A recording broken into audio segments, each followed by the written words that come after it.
Good! Love it! Teka. Si Frankie at si Addison, sila ba ang nag-prank sa'yo? Bel, ayoko na muna isipin. Tsaka, huwag muna natin pag-usapan. Masisira lang yung araw natin, no? Hindi, pero sila yung nag-orchestrate ng prank. Kailangan nilang ma-punish. Especially for what they did to you.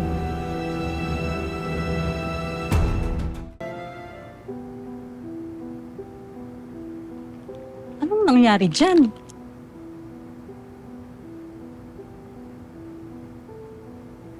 Hoy, Rosel. Ano nangyayari sa'yo, ha? Bakit parang naiiyak ka, tsaka parang ka nakatulala? Anong nangyayari sa'yo? Naku, nakita ata ni Tali na umapir siya sa school, no? Ano ba? Ano ka ba? Sige na nga, balik na ako sa trabaho. Mabuti pa. Rosel, ano ba nangyayari sa'yo, ha? Ano na naman ang ginawa niyang anak mo si Tali, ha? Anong kalokohan?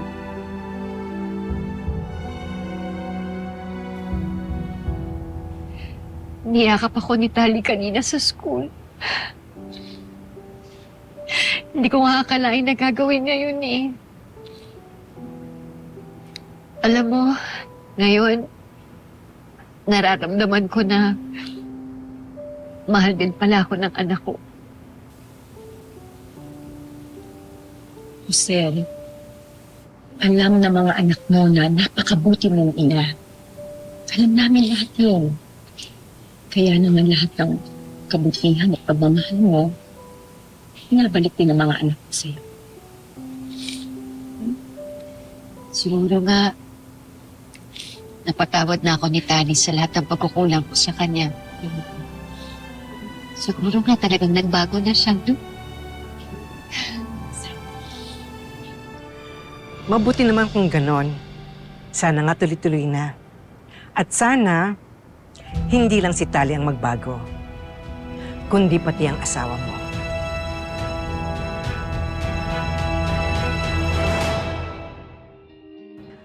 Ano ba nangyayari? Parang may emergency meeting. Honestly, wala akong clue pero feels big. Pasakot kaya to. Tara, upo na tayo. All right, good day everyone. We are here not for announcement and not for discipline, but instead, we are all gathered because we would like to acknowledge one of our students for her heroism and bravery. And her act of heroism definitely went beyond her pride and personal indifference.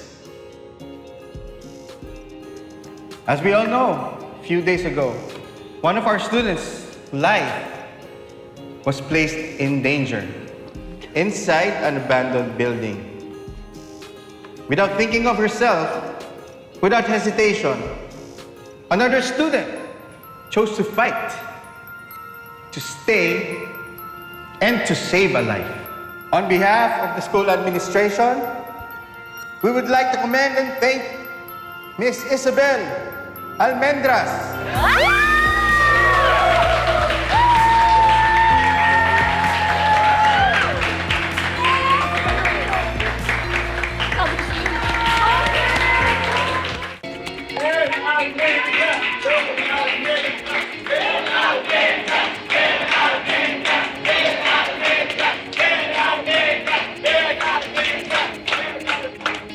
Is our way of showing our honor for your courage and your choice to put another life before your own. Thank you very much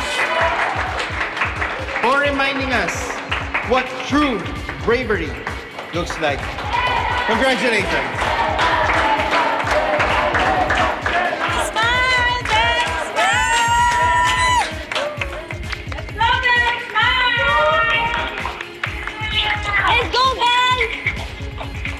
Uy, smile ka naman dyan, Tali. Baka ikaw na yung next na bigyan ng award. Certificate of Epic self-sabotage. Limited edition yan. Plastic. Once in a lifetime. Nag-backfire yung ginawa mo, girl. Imbes na mapatalo mo si Belle, lalo mo siyang inangat. So, if maghahanap ka ng sisisihin, tumingin ka lang sa salamin. Tigilan niyo nga po. Akala niyo ba nakalimutan ko na yung ginawa niyo sa akin?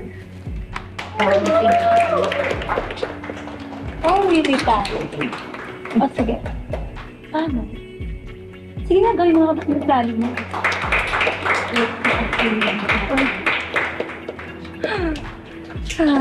Sir, baka pwedeng kami rin po. Best friends po. Best friends. And perfect timing. Yung dating patay na patay sa'yo, in love na ngayon kay Belle. Any comments? Talo? Yay! Wow! Good no! Congratulations again. Thank you, thank you, thank you, thank you. Woo! Thank you po. Kasama ba kami? Sama mo kami, ha? Okay, okay. Let's go. Groupie!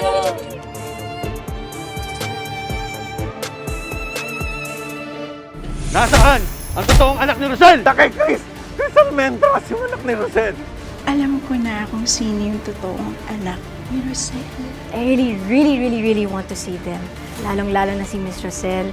Napakabait po niya eh. Tsaka, a light feeling when I'm with her. Parang nanay ko siya. Bakit ayaw mo pa sabihin sa kanila yung sekreto mo? Melania, ano ba yung sinasabi mo, ha? Ano ba yung sinisikreto niyong dalawa? Ano sasabi mo? Ano pinamayaan mo na lang? Ang alin? Sundel, dapat hindi siya nahiwalay sa nanay niya. What do you mean? Ibig sabihin, kilala mo yung totoong nanay ni Belle? Don't tell me. Yes, Tali. Si Belle. Si Belle ang totoong anak ni Rosel at hindi ikaw.